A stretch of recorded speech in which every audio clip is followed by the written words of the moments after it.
turning to where we are today, I saw the United Nations put out a report just in February that said that we are nowhere close to achieving the climate goals that we would need to be on a 1.5 or even 2 centigrade degree trajectory for global warming.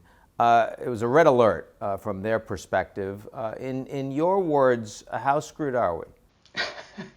Pretty screwed. Every year, basically, the UN puts out a report that's the emissions gap report, which is the gap between, what the trajectory we're on and the trajectory we ought to be on. And unfortunately, every year, the gap is quite large. Biggest change, of course, from the Trump to the Biden administration has been on climate. We are now looking at trillions of dollars of infrastructure in a new proposal, but a lot of that is also about renewables. It's also about climate. How significant are the changes that you see in the United States right now? I think the answer is we don't know yet. Biden has signed a slew of executive orders, including on his very first day in office, that could have a significant impact on emissions just through executive order. He also, as you mentioned, has proposed a very large infrastructure plan that has a lot of different, tons of different moving parts. Some of those are potentially very significant for climate, but we haven't seen whether those are going to pass. So we really just don't know at this point. But as you say, it's certainly a very significant change in the rhetoric coming out of the administration.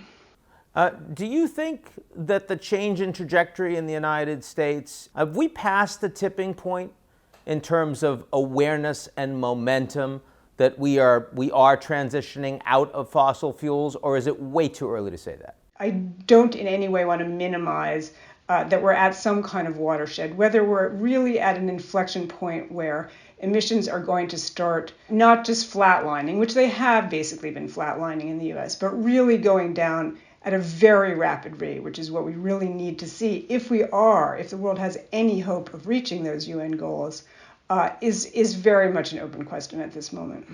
When you talk to an average American that is not super politically engaged, and you want to explain this is why you should care, what are the couple of arguments that you find most compelling to get someone who isn't paying much attention to say, I really need to?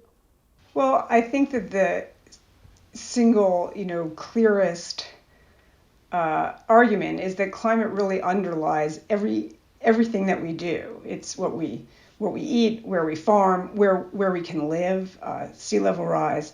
All aspects of American life will be affected by climate change, are already being affected by climate change. The great American cities, New York, Washington, D.C., San Francisco, Boston, LA, are all going to be contending with higher sea levels as a result of climate change. That's already happening. And the question is, how much damage are we going to do before we try to change course? And these are, unfortunately, questions that we're going to be grappling with the rest of our lives, and our kids and our grandkids are going to be grappling with for the rest of their lives. Do you think it's a mistake that so many of the numbers that we talk about, whether it's sea level rise or whether it is the increase in average temperatures, that we're talking about frequently a baseline of what happens by the year 2100, when most people won't be alive? We have a hard enough time thinking about what we're doing tomorrow. We sat on our hands long enough so that 2100 is not actually that far away. A kid born today, should still be alive in 2100. So, the longer we sit here twiddling our thumbs, the closer 2100 approaches. But I do think you're right that people tend to think, a decade maybe at the most in front of them.